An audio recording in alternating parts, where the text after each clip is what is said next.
Welcome back to Tyler's Retro Reviews with your host Tyler Hodder with WCW Spring Stampede 2000. Before I talk about Spring Stampede 2000, let's talk about what happened after Uncensored, which, oh boy, I gotta talk about that show sometime later. Not now, though, but because right afterwards, the I think the original plan was supposed to have Sid against Hogan for the WCW Championship. Sid turned on Hogan in a tag team match, but nothing came after that. Hogan had a match with The Wall the following Nitro. The Great Reset happens, where Vince Russo and Eric Bischoff are working together, and they vacated all the championships. And there was those Dark Nitro and Thunder episodes also in between it. That was the quote, the night the world changed. Yeah, right. Um, where all, like I said, for every championship was vacated. The television championship was done at this point. Um, we also saw the debut of Mike Awesome, which, oh god, that'd probably be another wrestling dumpster fires video on Mike Awesome's WCW run. Not now. I'm planning on doing, the Invasion storyline next for the dumpster fires video. Um, and there's gonna be two tournaments for two vacated titles, tag team titles and the United States Championship. Um, you also have the main event Jeff Jarrett versus Diamond Dallas Page, and you have a hardcore match and more also. But we'll get to that. Um, and there are two groups, the New Blood and the Millionaires Club. I mentioned that last year in my Don't Survive video, so yes, the less I said about that, the better. And yeah. And this has 14 matches, so let's talk about this show. With the first round of the WCW Tag Team Championship Tournament. Ric Flair and Lex Luger defeats, well, it was supposed to be just the Mamalukes of Big Vito and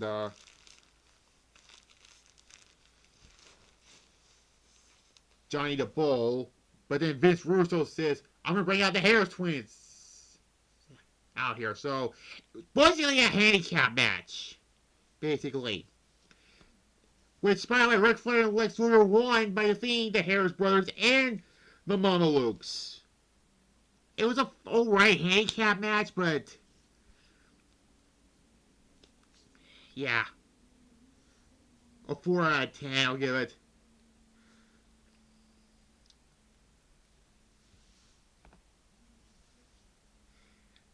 And then, worst match of the night, Mancow defeats Jimmy Hart. Yeah, the less I said about this, the better. Just a 0. And Billy Kidman comes out to attack Jimmy Hart after the match. Which, yeah, that's also another. That's like when we talk about New Blood versus Millionaires Club. The first thing we mention is Hulk Hogan and Billy Kidman, where Bischoff turns on Hogan and then Kidman beat Hogan in a match, and then the White Homer thing, and yeah, that's a dead giveaway right there.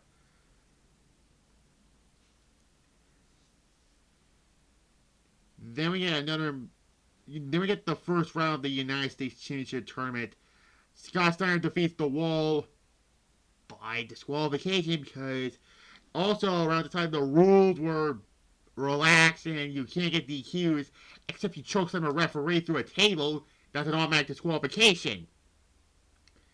It's kind of like how I'm doing right now, except you hit a referee, nothing happens.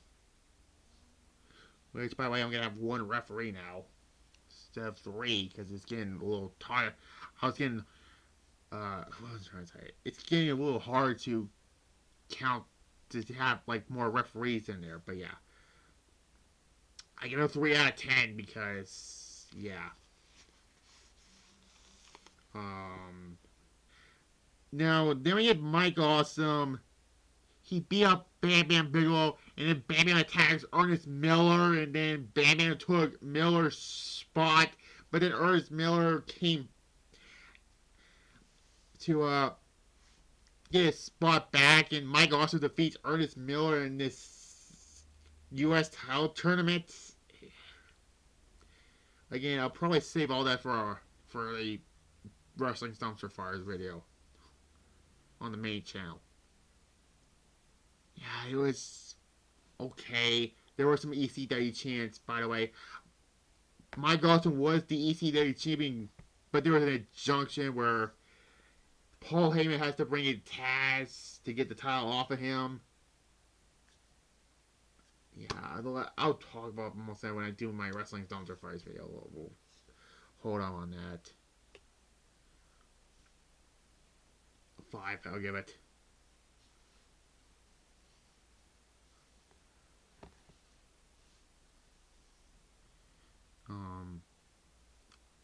And then we had the other semifinal match for the WCW Tag Team Title Tournament. Shane Douglas and Buff Bagwell defeats Harlem Heat 2000 of Stevie Ray and Big T, a.k.a. Ahmed Johnson. Probably another Dumpster Fires video on Harlem Heat 2000.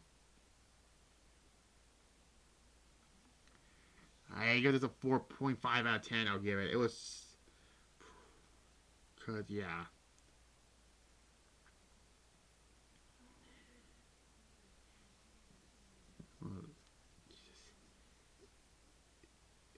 Anyways. Yeah, it was okay of a match. And then we get another quarterfinal match for the WCW United States Championship. Sting defeats Booker T in a pretty good match. Kind of sucked that it was a short match because of 14 fucking matches.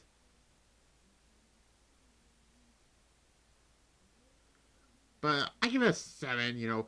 Booker T was somewhere in the new blood, but he was still a babyface at this point. Yeah.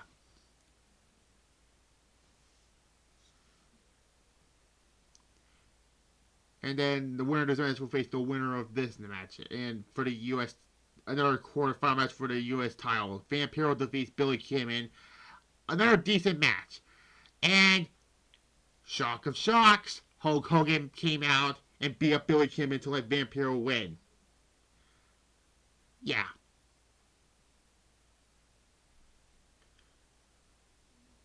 A 6 out of 10. And then Hogan was looking for Bischoff, saying, "Where's Bischoff? Where's Bischoff?" You know, he found the door of Russo and Bischoff. And there's Popos with loaded guns. And, yeah, Hogan gets arrested, and then leads up to our next match. A hardcore match for the vacant WCW Hardcore Championship. Yeah, what the hell is that? Terry Funk defeats Norman Smiley to win the vacated Hardcore Championship. It was a typical hardcore match for WCW. Let's just be honest here. WCW did not do well with hardcore matches. They were fighting in the bathroom. And all I think it was WCW backstage assault.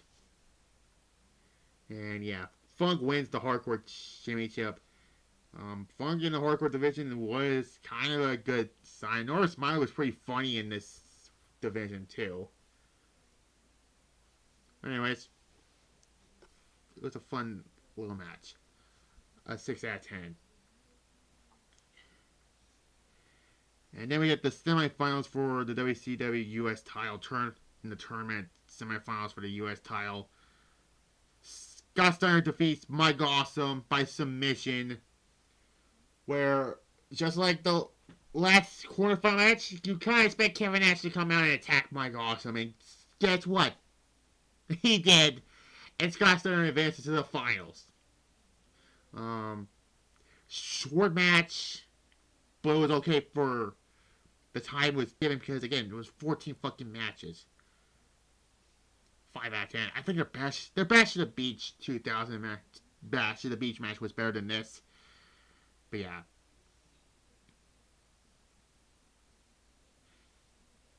Then we get the other semifinal match. Sting defeats Vampiro to advance to the finals to crown a new U.S. title.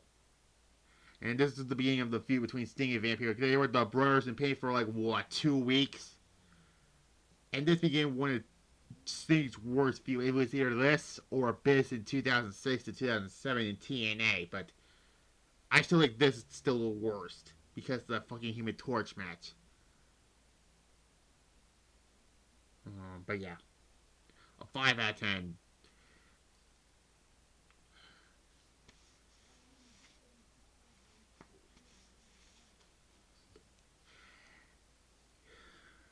Yeah. Then we get another match for the.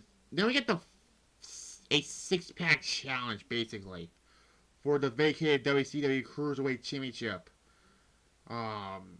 This was around the time the Cruiserweight Championship was dead in the water in WCW. That is. Chris Candido defeats the Artist, formerly known as Prince Ikea, Juventud Guerrera, Shane Moore, Lash LaRue, and Crowbar to win the Cruiserweight Championship. And more freaking interferences from Tammy Lee Cinch. Yeah, the less I said about her, the better. But yeah. I give it a 3 out of 10. Not good. And then we get the last 3 matches. Okay. We're close to the end. The finals to crown the vacated WCW Tag Team Championship. Shane Douglas and Buff Bagwell defeats Ric Flair and Lex Luger.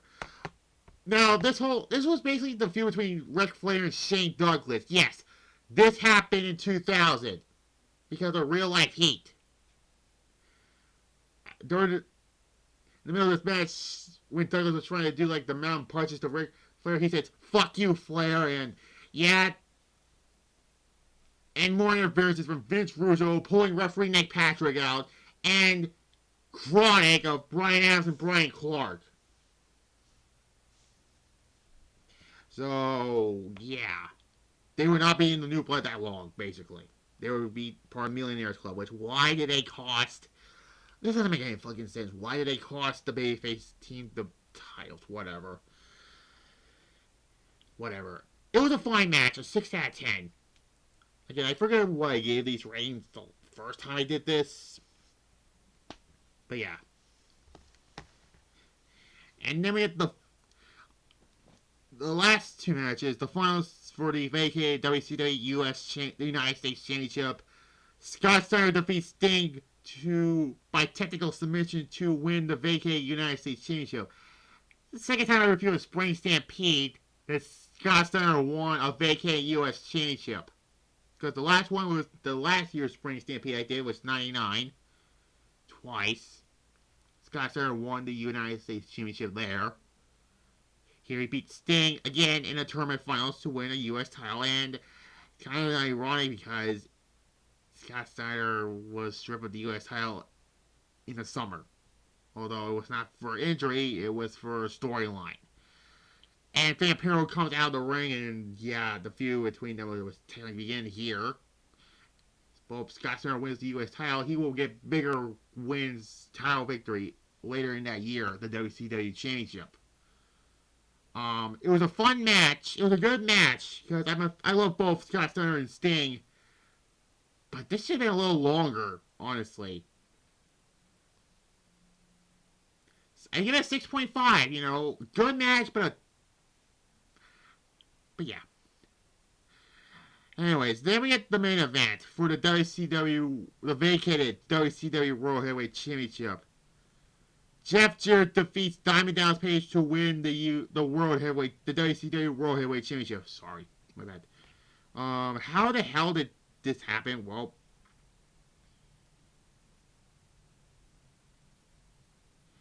DDP defeats Lex Luger, and then he defeats Sting to get this opportunity with Jeff Jarrett. All he did was beat Kurt Hennig to get this. And by the way, this was technically not a tournament finals, but yeah, I did the April 10th Nitro when I did the entire year review of 2000, which I'm done with that a year ago. Again, like I said before, like a lot of people say, if you see one Scott Hall Jeff Jarrett match, you see them all. My thing is, if you see one Diamond Dallas Page Jeff Jarrett match, you see them all, basically. And the finish was Kimberly turn on her husband, Diamond Dallas Page, and joins up the New Blood, and Jeff Jarrett won the world title like that.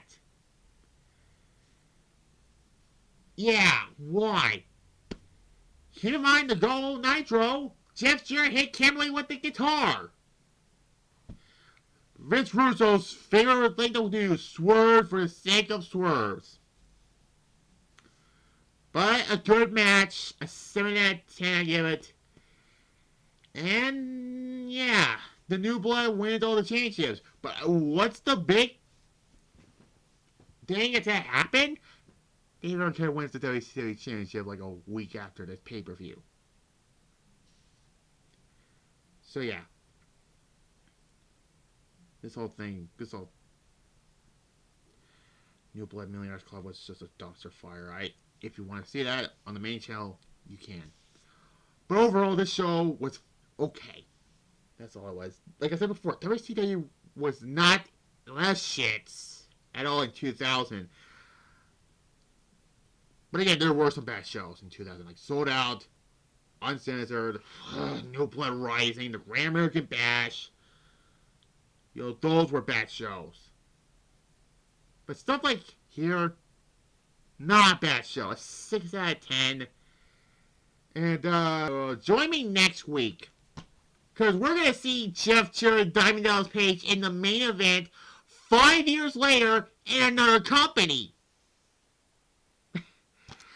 TNA Destination X 2005, everybody, next week. And oh, look, Jeff Jarrett and Diamond Dallas Page, again, in the main event. What's going to happen? A heel turn again? Someone's going to turn on DDP again? Tune in next week. It's a big sarcasm. But anyways, tomorrow I'll do my live review of SmackDown because it's the draft night. And I'll do it again on Monday with Raw. Saturday on my main channel, I will do the Dumpster Fires video. And then Sunday, I'll do the Hobbs and Shaw movie review. So yeah, like this video, comment down below, subscribe to this channel right here. Click the notification bell as well as my main channel. Subscribe and click the notification bell on that one. So there, bye.